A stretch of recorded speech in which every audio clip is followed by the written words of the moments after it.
Hi everyone! Welcome back sa aking channel na GTR Math Tutorial at Facebook na RJ Enseñado. So, ang sasagutan natin ngayon ay ipinadala sa akin sa... ikinoment ito sa TikTok. Sa TikTok ito rin naman, sa word problem number 24 na video ko doon.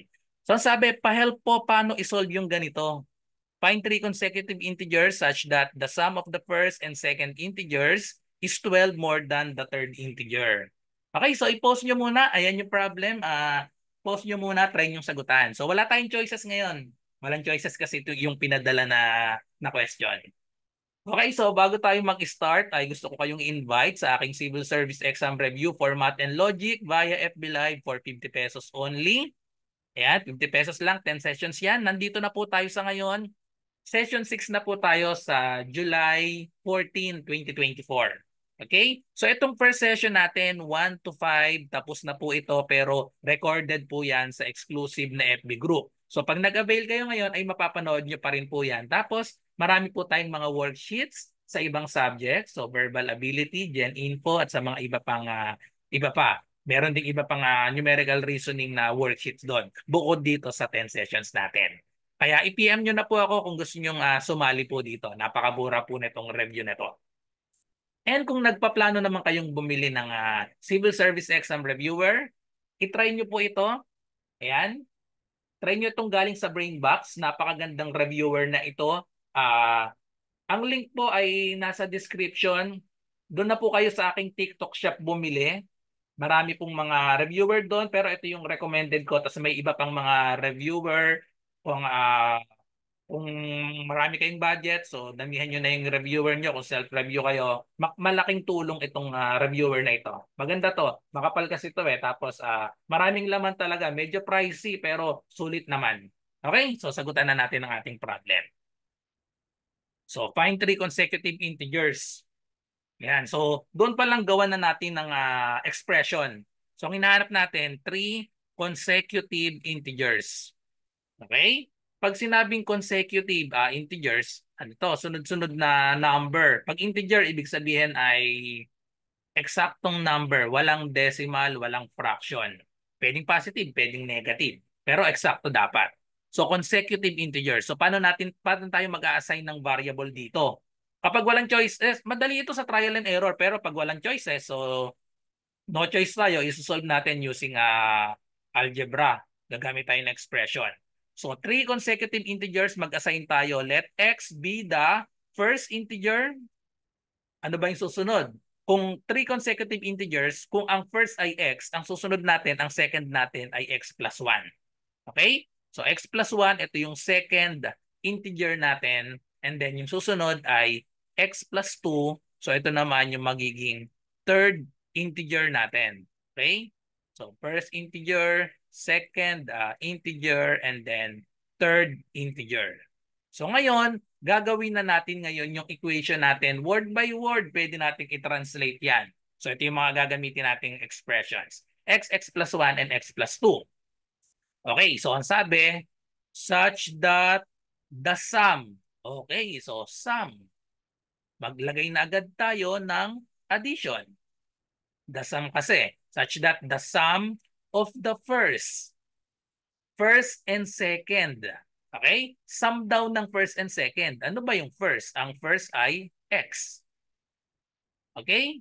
And then second. Ang second ay x plus 1. So sum of first and second. Lagyan ko lang ng parenthesis para malinaw na ito yung first.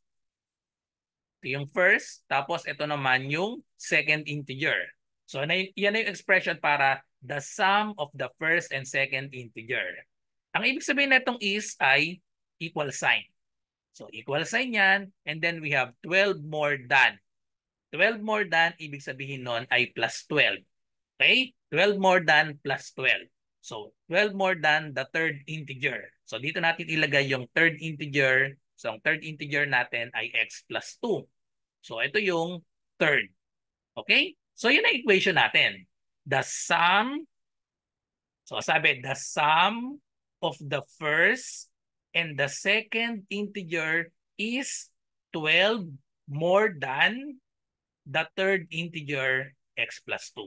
Okay, so kailangan na lang natin gawin ay solve for x. So solve for x, itong parenthesis, bali wala na yan. Nilagyan ko lang ng parenthesis para malinaw na ito yung second, ito yung third. Pero dahil positive naman yung nasa labas niya, pwedeng burahin na natin yan. Okay? So now, solve for x lang tayo. So solve for x, i-combine natin ito.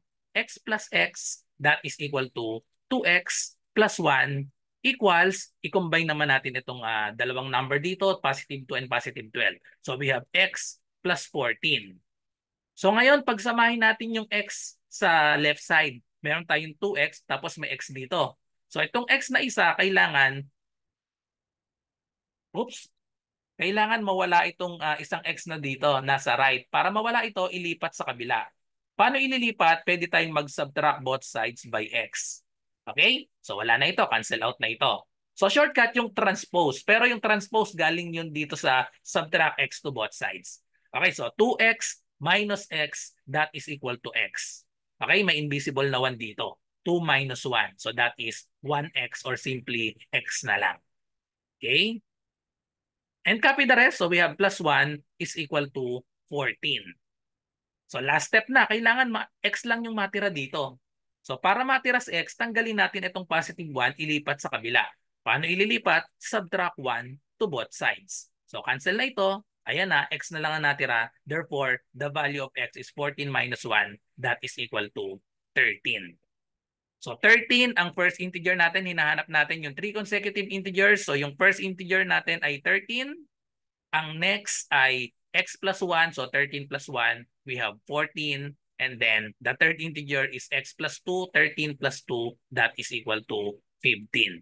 So therefore, the three numbers are 13, or three consecutive integers are 13, 14, and 15. Okay, so that's all. So thank you for watching. I hope may natutunan kayo sa video na ito. So good luck po sa lahat na nagre-review para sa civil service exam, at kung meron kayong math question, ay wag po kayong mahihiya. I-comment nyo lang ang question nyo, GTR Math Tutorial, or i-PM nyo ako sa aking messenger, RJ Enseñado. So bye-bye and God bless.